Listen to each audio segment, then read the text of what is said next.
ಆತ್ಮೀಯರೇ ನಮಸ್ಕಾರ. ಪರಿವಾರ್ ಟಿವಿಗೆ ಸ್ವಾಗತ ಸುಸ್ವಾಗತ. ನಾನು ಮಣಿಕಂಠ ಸೂರ್ಯ.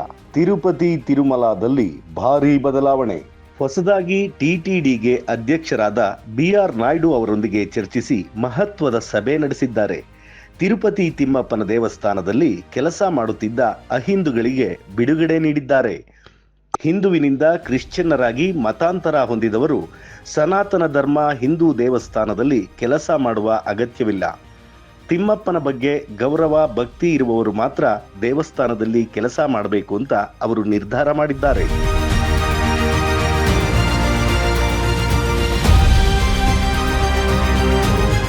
ಆತ್ಮೀಯರೇ, ನಮ್ಮ ದೇಶದಲ್ಲೇ ಅತಿ ಹೆಚ್ಚು ಜನ ದರ್ಶನ ಪಡೆಯೋ ದೇವಾಲಯಗಳ ಸಾಲಿನಲ್ಲಿ ನಂಬರ್ 1 ಅಂದ್ರೆ ಅದು ತಿರುಪತಿ ತಿಮ್ಮಪ್ಪನ ದೇವಾಲಯ.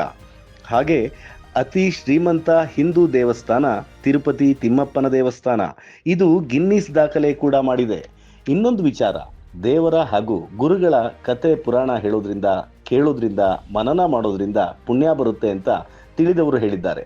ಅದಕ್ಕೆ ನನಗೂ ನಿಮಗೂ ಗೊತ್ತಿರೋ ಕತೆ ಆದರೂ ಇನ್ನೊಮ್ಮೆ ಬೇಗ ಹೇಳುವ ಪ್ರಯತ್ನ ಮಾಡ್ತೀನಿ.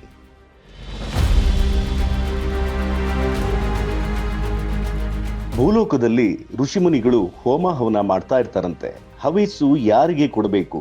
ಬ್ರಹ್ಮದೇವರಿಗ, ವಿಷ್ಣುವಿಗ, ಮಹೇಶ್ವರನಿಗ? ಈ ಮೂವರಲ್ಲಿ ಯಾರಿಗೆ ಮೊದಲು ಆದ್ಯತೆ ಅಂತ ಪ್ರಶ್ನೆ ಬಂದಾಗ ನಾರದರು ಭೃಗಮುನಿಗಳನ್ನು ನೀವೇ ತೀರ್ಮಾನಿಸಿ ಅಂತ ಹೇಳಿದ್ರಂತೆ. ಅದಕ್ಕೆ ಮೊದಲು ಭೃಗಮಹರ್ಷಿಗಳು ಬ್ರಹ್ಮಲೋಕಕ್ಕೆ ಬರ್ತಾರೆ. ಅಲ್ಲಿ ಬ್ರಹ್ಮ ಸರಸ್ವತಿಯ ವೀಣೆ ಕೇಳ್ತಾ ಇವರ ಬಗ್ಗೆ ಗಮನ ಹರಿಸೋದಿಲ್ಲ.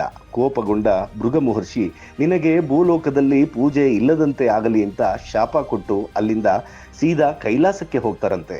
ಆಗ ಲಯಕಾರಕ ಶಿವ ಪಾರ್ವತಿಯೊಂದಿಗೆ ನೃತ್ಯದಲ್ಲಿ ಇರ್ತಾರೆ. ಅಲ್ಲೂ ಕೂಡ ಕೋಪಗೊಂಡ ಮುನಿವರಿಯ ನಿನಗೆ ಭೂಲೋಕದಲ್ಲಿ ಲಿಂಗ ರೂಪದಲ್ಲಿ ಮಾತ್ರ ಪೂಜೆಯಾಗಲಿ ಅಂತ ಶಪಿಸಿ ಹೋಗ್ತಾರೆ.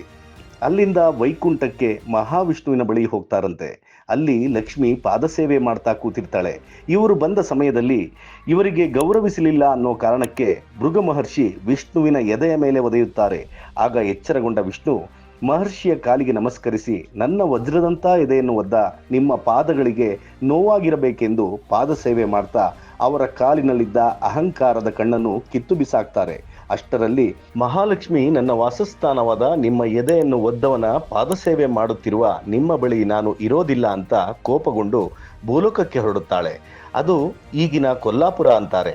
ಅದಾದ ಮೇಲೆ ಪತ್ನಿ ಲಕ್ಷ್ಮಿಯ ವಿರಹದಿಂದ ವಿಷ್ಣು ಭೂಲೋಕಕ್ಕೆ ಶ್ರೀನಿವಾಸನಾಗಿ ಬಂದು ಹುಡುಕಲಾರಂಭಿಸುತ್ತಾರೆ. ಹಾಗೆ ತಿರುಮಲಾ ಬೆಟ್ಟದ ಬಳಿ ಕುಳಿತ ವಿಷ್ಣುವಿನ ಸುತ್ತ ಹುತ್ತ ಬೆಳೆಯುತ್ತೆ. ಅದನ್ನೆಲ್ಲ ನೋಡುತ್ತಿದ್ದ ಶಿವ ಹಾಗೂ ಬ್ರಹ್ಮ ಹಸು ಕರುವಾಗಿ ಆ ಪ್ರಾಂತ್ಯದ ರಾಜ ಚೋಳನ ಹಸುವುಗಳ ಗುಂಪಿನಲ್ಲಿ ಬಂದು ಪ್ರತಿನಿತ್ಯ ಅವರಿಗೆ ಹಾಲುಣಿಸುತ್ತಿರುತ್ತಾರೆ.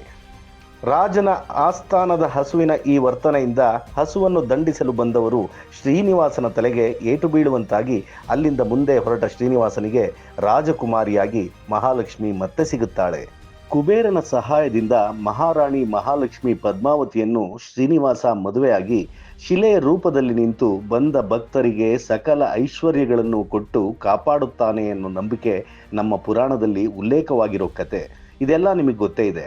ಆತ್ಮೀಯರೇ, ತಿರುಪತಿ ತಿಮ್ಮಪ್ಪನಿಗೆ ನಮ್ಮ ದೇಶದಲ್ಲಿ ಮಾತ್ರವಲ್ಲ, ದೇಶ ವಿದೇಶಗಳಲ್ಲಿ ತಿಮ್ಮಪ್ಪನ ಭಕ್ತರಿದ್ದಾರೆ. ಹಾಗೆ ಅತಿ ಹೆಚ್ಚು ಆದಾಯ ಸಂಗ್ರಹವಾಗುವಂತಹ ದೇವಸ್ಥಾನ ಈ ತಿರುಪತಿ ತಿಮ್ಮಪ್ಪನ ದೇವಸ್ಥಾನ.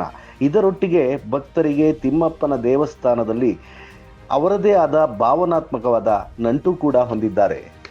ಹಾಗೆ ತಿರುಪತಿ ಅಂದಾಕ್ಷಣ ತಿಮ್ಮಪ್ಪನನ್ನು ಹೇಗೆ ಗೌರವಿಸ್ತೀವೋ ಹಾಗೆ ಅಲ್ಲಿ ಕೊಡುವಂತಹ ಪ್ರಸಾದ ಲಡ್ಡು. ಅಬ್ಬಬ್ಬಾ, ತಿರುಪತಿ ಲಡ್ಡು ಮನೆಗೆ ಬಂತು ಅಂದರೆ ಸಾಕ್ಷಾತ್ ತಿಮ್ಮಪ್ಪನೇ ಬಂದಷ್ಟು ಭಕ್ತಿ ಗೌರವ. ಅದಕ್ಕೆ ಏನಂತೀರಿ? ಇದರ ನಡುವೆ ಕೆಲವು ಲೋಪ ಮೋಸ ಮಾಡಿದ್ದ ಟ್ರಸ್ಟಿಂದ ಎಲ್ಲ ಅಹಿಂದುಗಳನ್ನು ಹೊರಹಾಕಲು ಈಗ ಅಲ್ಲಿನ ಸರ್ಕಾರ ನಿರ್ಧರಿಸಿದೆ. ಹಾಗೆ VIP, VVIP ದರ್ಶನಗಳನ್ನು ರದ್ದು ಮಾಡಿ 3 ರಿಂದ 4 ಗಂಟೆ ಒಳಗೆ ಬರುವ ಎಲ್ಲ ಭಕ್ತರಿಗೂ ತಿರುಪತಿ ತಿಮ್ಮಪ್ಪನ ದರ್ಶನದ ವ್ಯವಸ್ಥೆ ಮಾಡಲು ಅಲ್ಲಿನ ಕಮಿಟಿ ನಿರ್ಧರಿಸಿದೆ ಅನ್ನೋ ಸುದ್ದಿ ಹೊರಬಂದಿದೆ. ಇನ್ನೊಂದು ಇಂಪಾರ್ಟೆಂಟ್ ವಿಷಯ ಹೇಳ್ತೀನಿ. ಕೆಲವು ತಿಂಗಳ ಹಿಂದೆ ತಿರುಪತಿ ಲಡ್ಡುವಿನಲ್ಲಿ ಕಲಬೆರಕೆ ಮಾಡಿದ್ದ ಕುಟುಂಬ ಇವತ್ತು ಅಧೋಗತಿಯಲ್ಲಿದೆ. ಹಾಗೆ ಅದನ್ನು ಸರಿ ಸಮಯದಲ್ಲಿ ನೋಡದ, ಗಮನ ಹರಿಸದ ಸರ್ಕಾರ ಪರರ ಅವಲಂಬನೆಯಿಂದ ಒದ್ದಾಡ್ತಾ ಇದೆ. ಪಶ್ಚಾತ್ತಾಪನೆ ಎಲ್ಲದಕ್ಕೂ ಆಗಲ್ಲ, ಕೆಲವೊಂದು ಸತಿ ಪ್ರಾಯಶ್ಚಿತ್ತನೂ ಮಾಡ್ಕೋಬೇಕು. ಇದು ಕಲಿಯುಗ.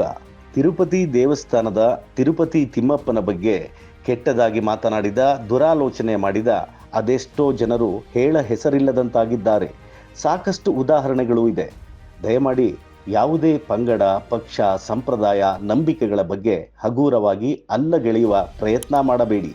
ಬೇರೆಯವರ ಸಂಪ್ರದಾಯ, ಭಾವನೆ, ಆಚಾರ, ವಿಚಾರಗಳಿಗೆ ಧಕ್ಕೆ ತರೋ ಪ್ರಯತ್ನ ಮಾಡಲೇಬಾರದು. ನಾವು ಭಾರತೀಯರು, ನಮ್ಮದು ಸನಾತನ ಧರ್ಮ.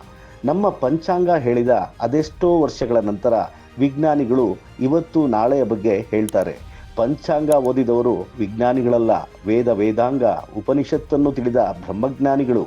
ನಮ್ಮ ಪುರೋಹಿತರು, ಸಾಧು ಸಂತರು, ಕಾಲಜ್ಞಾನಿಗಳು ದೇಶದಲ್ಲಿ ನಡೆಯುವ ಒಳಿತು ಕೆಡಕುಗಳ ಲೆಕ್ಕಾಚಾರವನ್ನು ಅಂದೆಂದೋ ಬರೆದು ಇಟ್ಟಾಗಿದೆ. ಏನಂತೀರಿ? ನೋಡ್ತಾ ಇರಿ ಪರಿವಾರ್ ಟಿವಿ. ಸಬ್ಸ್ಕ್ರೈಬ್ ಮಾಡಿ, ಲೈಕ್ ಮಾಡಿ ಹಾಗೂ ಶೇರ್ ಮಾಡಿ. ನಮಸ್ಕಾರ.